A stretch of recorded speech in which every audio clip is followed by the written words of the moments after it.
আমি শ্রী গোপালচন্দ্র দাস আলোচনা করব ব্যক্তির জন্মকুষ্ঠিতে মাঙ্গলিক দোষ না থাকলেও দাম্পত্য জীবনে অশান্তি, দূরত্ব বজায় থাকা বা বিচ্ছেদের মতন ঘটনা ঘটার কারণ কী।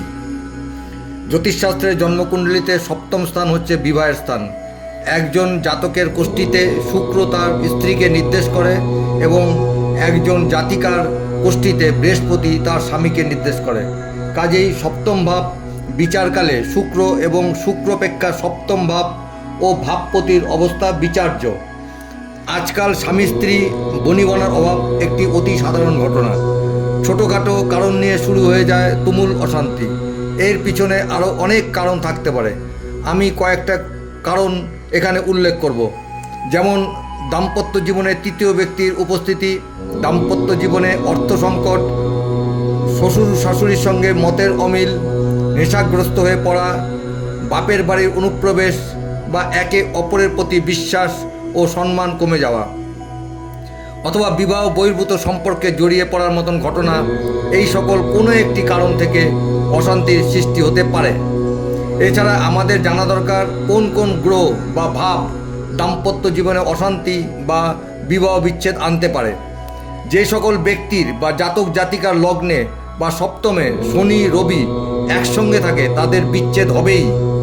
শুক্র যদি রাহুযুক্ত হয়ে যেখানে অবস্থান করুক না কেন দাম্পত্য জীবন হানি এবং বিচ্ছেদ যোগ ঘটতে পারে।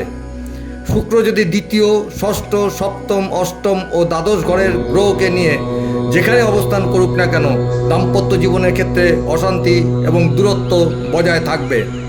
শনি রাহু যদি কোনো কারো জন্মছকে দ্বিতীয়, সপ্তম, অষ্টম, দ্বাদশ ঘরে অবস্থান করে সেই ক্ষেত্রেও দাম্পত্য কলহ, অশান্তি ও বিচ্ছেদ কারক হয়।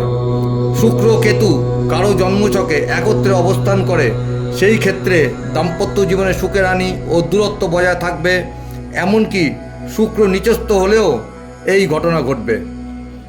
সপ্তম স্থানে যদি একাধিক গ্রহ থাকে, তিনের অধিক গ্রহ থাকে সেই ক্ষেত্রে দাম্পত্য সুখের হানি ঘটায়।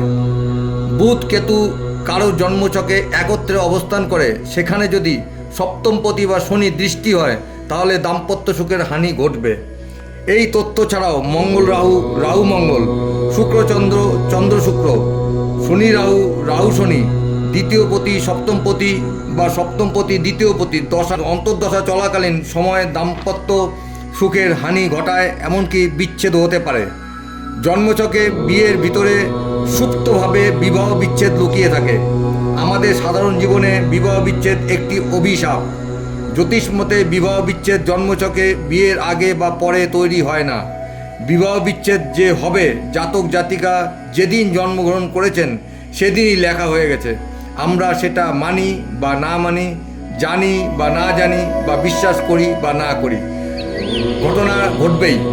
সুতরাং বলবো বিয়ের আগে জাতক জাতিকারা নিজ নিজ জন্ম ছক ভালোভাবে অভিজ্ঞ শিক্ষিত জ্যোতিষ দেখিয়ে নিয়ে বিয়ের পিড়িতে বসুন বা প্রতিকার করার জন্য পরামর্শ গ্রহণ করুন। আজ এই পর্যন্ত, নমস্কার।